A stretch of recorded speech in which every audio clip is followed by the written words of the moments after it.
मी उल्का उद्धव पटवर्धन, उल्काच किचनमध्ये आपणा सर्वांचं स्वागत आहे।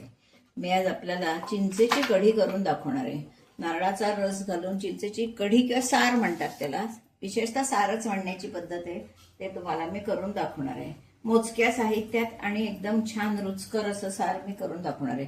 उन्हाळ्यात आपल्याला असं जरा काहीतरी जेवणात कढी वगैरे असली की जेवण छान वाटतं, तर अशी आपण आता ही कढी करणार आहोत। त्याच्यासाठी हे मी 1 वाटी खोबरं, ओलं खोबरं घेतलेलं आहे।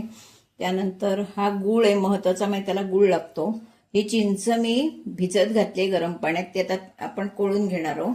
त्यानंतर ही थोडीशी मिरची, कढीपत्ता, मीठ, फोडणीसाठी तेल, जिरं, एवढंच आपलं हिंग, एवढं साहित्य। आता आधी प्रथम काय करूया, तर आपण नारळाचं दूध काढून घेऊया। त्याच्यासाठी हा मी नारळ घालते मिक्सरमध्ये।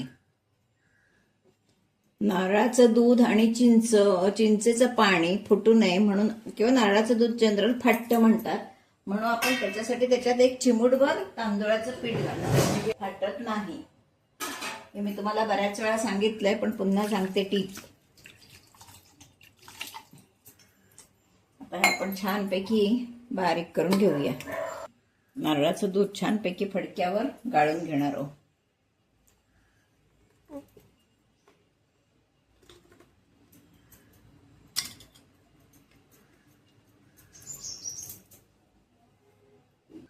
तर हे आपण छानपैकी असं पिळून घेऊया, म्हणजे आत असं रुमालानं पिळलं की दूध चांगलं येतं, आणि महत्त्वाचं म्हणजे गाळणीनं गाळलं की त्याच्यात बारीक असं खोबरं पडतं, म्हणून असं छानपैकी दूध काढून घ्यायचं। हे बघा, येतंही व्यवस्थित सगळं आणि नितळ येतं।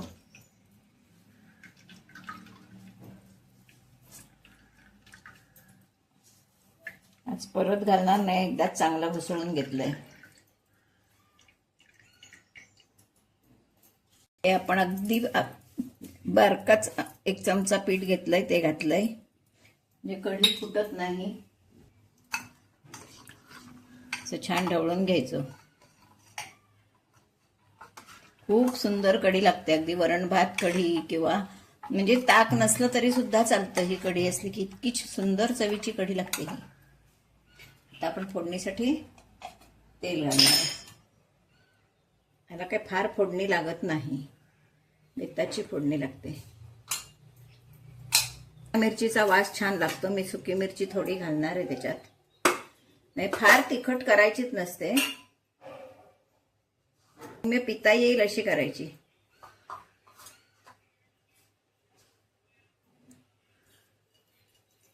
आपलं तेल तापलंय, मोहरी घातली आहे, जिरं घातलंय। जिऱ्याचा वास याला अत्यंत छान लागतो। जिरं, त्यानंतर कढीपत्ता, नंतर ही सुकी मिरची त्याला छान लागते। 1 ओल्या मिरचीचा तुकडा टाकलाय, सुकी मिरची कमी टाकली आहे म्हणून। हे आपण चांगलं परतून घेऊया।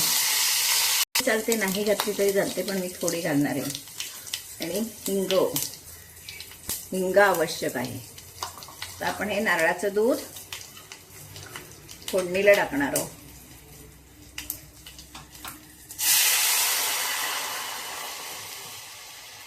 तर म्हणजे फोडणीला टाकलं की लगेच त्याच्यावर 1 मिनिटभर झाकण ठेवायचं, म्हणजे फोडणीचा वास छान आत मुरतो।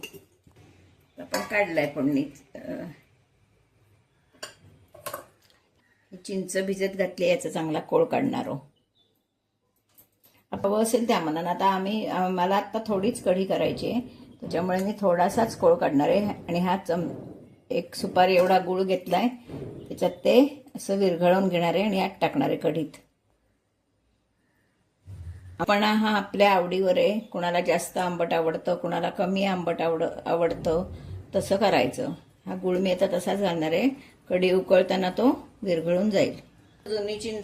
जुन्या चिंच खरी चांगली, कारण त्याचा कोळ चांगला येतो आणि चवीलाही चांगली असते, पण हल्ली दिसायला चांगलं हवं असतं, त्याच्यामुळे ही नवी चिंच मी वापरते। खरी जुनी चिंच कढीला, किंवा आपण अगदी याचं पाणी करतो तेव्हा सुद्धा चांगली, तसलं पाणीपुरीला वगैरे चटण्या करतो तेव्हा सुद्धा जुनी चिंच असेल तर ती अधिक चांगली.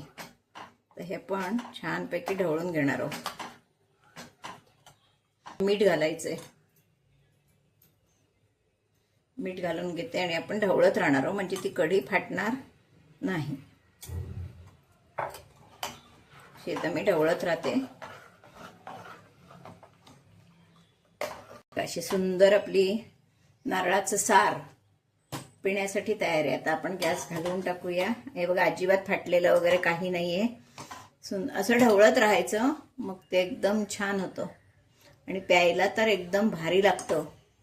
सगळ्यांच्या तोंडाला तिकडे पाणी सुटलं असेल सार बघून. इतकं ते सुंदर लागतं. असं हे चिंचेचं सार पिण्यासाठी तयार आहे. एकदम उन्हाळ्यात आत्ता ते छान वाटतं प्यायला. दुपारच्या जेवणावर तर छान वाटतं. जशी आपण ताकाची कढी, सोलकढी पितो तसंच हे सुद्धा सार. कढी म्हटलं तरी चालेल पण आम्ही याला सार म्हणतो, चिंचेचं सार.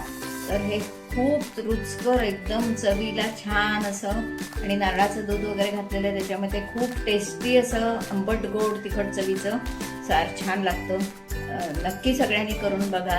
आणि माझा व्हिडिओ जर तुम्हाला आवडला तर लाईक करा, शेअर करा, सबस्क्राईब करा, बेल आयकॉन बटन दाबायला विसरू नका. धन्यवाद.